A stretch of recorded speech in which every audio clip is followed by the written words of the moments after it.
तो बीजेपी की जीत पर कार्यकर्ताओं में उत्साह तो निश्चित तौर पर देखा जा रहा है, लेकिन यदि हम युवा नेताओं की बात करें तो युवा नेताओं की भी बड़ी भूमिका इस उपचुनाव में रही। और खास तौर पर सीएम शिवराज सिंह चौहान के सुपुत्र कार्तिकेय सिंह चौहान की हम बात करें तो देखा गया कि कई मंचों से उन्होंने भी बीजेपी का प्रतिनिधित्व किया है। हमारे संवाददाता ने खास बातचीत की उनसे, आइए सुनते हैं क्या कुछ उनका कहना है। पूर्ण बहुमत के साथ आज बीजेपी मध्य प्रदेश में सरकार बना रही है। इस वक्त हमारे साथ मुख्यमंत्री निवास पर कार्तिक हैं और जिस तरह से अगर बात किया तो वो भी चुनाव प्रचार में नजर आए थे। ऐतिहासिक जीत हुई है, इतनी उम्मीद थी कि इस तरह से जीत मिलेगी? हमें तो पहले दिन से ही उम्मीद थी। पहले दिन से ही मैं कहता था 28 की 28। जिन सीटों पे कांग्रेस ने मैनेज भी कर ली बढ़त, वो इतनी साधारण मामूली सी बढ़त है कि उसको जीत नहीं माना जाएगा।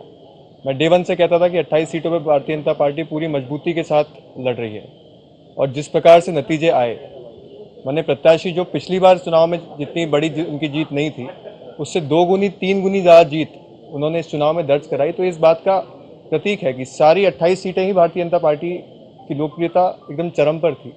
अब वो कुछ सीटें रह गई, लेकिन मुझे लगता है कि अभी नतीजे चल रहे हैं और आगे भी उलट फिर देखने को मिला। 8 सीटों का आंकड़ा जिस तरह से बीजेपी को चाहिए था, लेकिन वो सीटें कांग्रेस के पक्ष में दिखाई दी और 20 से ज्यादा जो सीटें वो बीजेपी को मिली।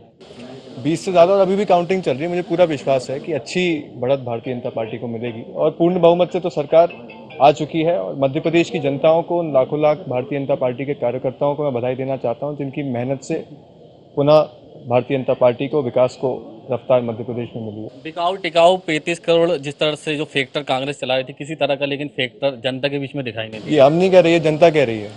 अब जो वो कहते थे कि गद्दारी उनने करी, पार्टी हम लोगों ने गद्दारी करी, सत्यता तो ये है कि गद्दारी उस दिन ही हो गई थी जब मध्य प्रदेश में 15 महीने की शासन में किसी भी बेटी के हाथ पीले नहीं हुए। गद्दारी की थी किसानों के साथ, गद्दारी की थी युवाओं के साथ, और उस गद्दारी का आज कांग्रेस को जवाब मिला। बिहार में भी प्रदर्शन काफी अच्छा बीजेपी का रहा।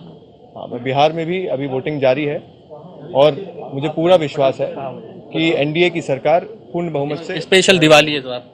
सभी को मैं शुभकामनाएं देना चाहता हूँ, खास तौर पर भारतीय जनता पार्टी के सभी कार्यकर्ताओं को।